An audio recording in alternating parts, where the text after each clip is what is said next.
একসময় বোয়িং নামটা শুনলেই চোখের সামনে ভেসে আসতো এক বিশাল উড়োজাহাজ, প্রযুক্তি, গতি আর গ্লোবাল কানেকশন। ১৯১৬ সালে যুক্তরাষ্ট্রে প্রতিষ্ঠিত এই কোম্পানিটি গত শতাব্দী জুড়ে আধুনিক বাণিজ্যিক বিমান নির্মাণে নেতৃত্ব দিয়ে এসেছে। বোয়িং 747 কিংবা নতুন প্রজন্মের 787 ড্রিমলাইনার সবগুলোই বৈশ্বিক এভিয়েশন ইতিহাসের মাইল ফলক তৈরি করেছে।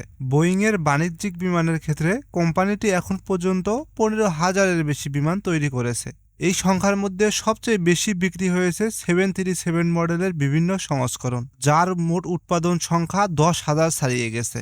বোয়িং তাদের ইতিহাসের সর্বোচ্চ বিমান ডেলিভারি দিয়েছিল ২০১৮ সালে। ওই বছর তারা মোট ৮০৬টি বিমান সরবরাহ করেছিল। এই সাফল্য মূলত 737 সিরিজের বিপুল চাহিদা এবং সেই সময়ে বোয়িংয়ের উৎপাদন সক্ষমতার ব্যবহারের সর্বোচ্চ ফল।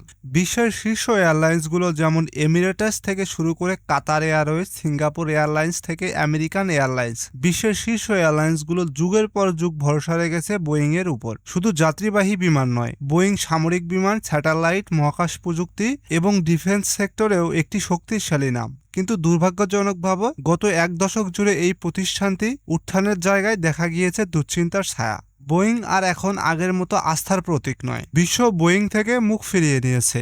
একের পর এক এয়ারলাইন্স নিরাপত্তার প্রশ্ন তুলে বোয়িংকে বর্জন করছে। দর্শক, আজকে আমরা জানব কেন বিশ্ববাসী বোয়িং থেকে মুখ ফিরিয়ে নিচ্ছে এবং এই বোয়িং থেকে বিমান কেনার ফলে বাংলাদেশ কি কি ক্ষতির মুখে পড়বে।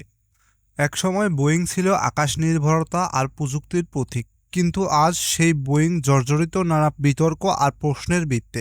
মূলত এর শুরুটা হয় ২০১৮ সালে ইন্দোনেশিয়ান লায়ন এয়ার এবং ২০১৯ সালে ইথিওপিয়ান এয়ারলাইন্স দুটি ভয়াবহ বিমান দুর্ঘটনায় ৩৪৬ জন মানুষের মৃত্যুর মধ্য দিয়ে। মাত্র ৫ মাসের ব্যবধানে এতগুলো মানুষের মৃত্যু পুরো বিশ্বকে নাড়িয়ে দেয় এবং এর তদন্তে উঠে আসে ভয়ঙ্কর কিছু তথ্য।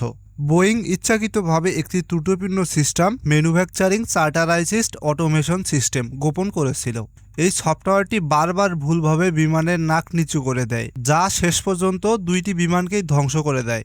অভিযোগ ওঠে মূলত বোয়িং দ্রুত লাভের আশায় নিরাপত্তা পরীক্ষার মানদণ্ডকে অপেক্ষা করেছিল।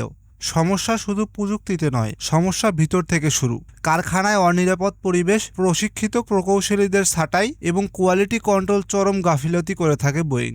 এরপরই চীন, যুক্তরাষ্ট্র সহ বিশ্বের ৪০টিরও বেশি দেশ বোয়িং 737 ম্যাক্সের উড্ডয়ন নিষিদ্ধ করে। প্রায় ২০ মাস এই বিমানটি বিশ্বজুড়ে গ্রাউন্ডেড অবস্থায় ছিল, যা বোয়িংয়ের ইতিহাসের সর্বোচ্চ দীর্ঘ ও সংকটজনক সময়কাল। কোম্পানিটির বিরুদ্ধে দায়ের হয় শত শত মামলা, গুনতে হয় আনুমানিক $২০ বিলিয়ন বেশি আর্থিক ক্ষতিপূরণ। চাপের মুখে পড়ে সিইও পদত্যাগ করেন। অভ্যন্তরীণ রদবদলের ঘোষণা এলেও সমস্যার মূলে কোনো স্থায়ী সমাধান দেখা যায়নি, বরং ২০২৪ সালে আবারও একই দৃষ্টান্ত স্থাপন করে বোয়িং। একটি যুক্তরাষ্ট্রের আলাস্কা এয়ারলাইন্সের একটি ফ্লাইট, বিমানটি পোল্যান্ড থেকে ক্যালিফোর্নিয়ার দিকে যাচ্ছিল। উড্ডয়নের কয়েক মিনিট পর প্রায় ১৬০০ ফুট উচ্চতায় বিমানের একটি ডোর প্লাগ, যেটি অতিরিক্ত বহির্গমনের দরজা হিসেবে ব্যবহৃত হয় কিন্তু সাধারণত বন্ধ থাকে, সেটি খুলে যায়।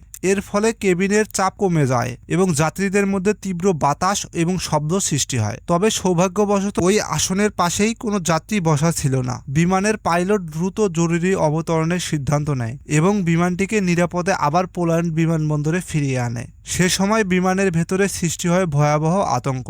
অল্পের জন্য রক্ষা পায় যাত্রীরা। বোয়িং এটিকে বিচ্ছিন্ন দুর্ঘটনা বললেও বিশেষজ্ঞরা তা বিশ্বাস করতে নারাজ। বর্তমানে আমেরিকান কংগ্রেস, ইউরোপীয় নিয়ন্ত্রণ সংস্থা এবং এভিয়েশন বিশেষজ্ঞরা বোয়িংয়ের ওপর আস্থা হারিয়েছেন। আমেরিকার মধ্যে এই কোম্পানিটির বিরুদ্ধে চলছে তদন্ত। বোয়িং হারাচ্ছে বড় বড় চুক্তি, বৈশ্বিক নেতৃত্ব। বিশ্ব যখন বোয়িং থেকে সরে যাচ্ছে, ঠিক তখনই বাংলাদেশের অন্তর্বর্তীকালীন সরকার যুক্তরাষ্ট্রের সঙ্গে বাণিজ্যিক ঘাটতি ও বাংলাদেশ বিমান বহর বাড়াতে যুক্তরাষ্ট্র থেকে ২৫টি 787 ড্রিমলাইনার ও 737 ম্যাক্স মডেলের বিমান ক্রয়ের সিদ্ধান্ত নিয়েছে। ধারণা করা হয় এই সিদ্ধান্তের পেছনে একাধিক কারণ থাকতে পারে, যেমন দামের বিষয়টি গুরুত্বপূর্ণ। বোয়িং এই মুহূর্তে খারাপ অবস্থাকে কেন্দ্র করে বাংলাদেশে হয়তো তুলনামূলকভাবে কম দামি বিমানগুলো পাচ্ছে, যা আর্থিকভাবে লাভজনক মনে হতে পারে। পার্শ্ববর্তী সম্পর্ক ও চলমান চুক্তি। বাংলাদেশ বহু বছর ধরে বোয়িং এর গ্রাহক। এর আগেও বোয়িং এর কাছ থেকেই বিমান কিনেছে বাংলাদেশ বিমান। ফলে অনেক সময় পুরনো চুক্তির মেয়াদ এবং কনফিগারেশন ধরে রাখার কারণে নতুন বিমানও একই উৎস থেকে কিনে নেওয়া হয়। রাজনৈতিক ও কূটনৈতিক প্রভাব। যুক্তরাষ্ট্র ও বাংলাদেশের মধ্যকার সাম্প্রতিক কূটনৈতিক সম্পর্ক একটি বড় ভূমিকা রাখতে পারে। বোয়িং একটি আমেরিকান কোম্পানি। এ ধরনের বড় চুক্তি অনেক সময় রাজনৈতিক কৌশলের অংশ হিসেবেও ব্যবহৃত হয়ে থাকে।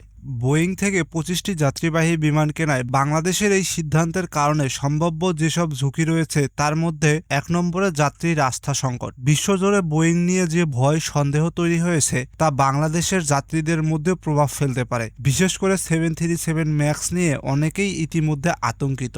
2 নম্বরে ভবিষ্যতে অনিশ্চয়তা ও সাপোর্ট সমস্যা। বোয়িং যদি ভবিষ্যতে আরও সংকটে পড়ে বা উৎপাদন সীমিত করে তাহলে বাংলাদেশকে মেইনটেইন্যান্স, যন্ত্রাংশ ও টেকনিক্যাল সাপোর্ট পেতে ভোগান্তিতে পড়তে পারে। 3 নম্বর, একটি ছোট্ট দুর্ঘটনার বড় মূল্য।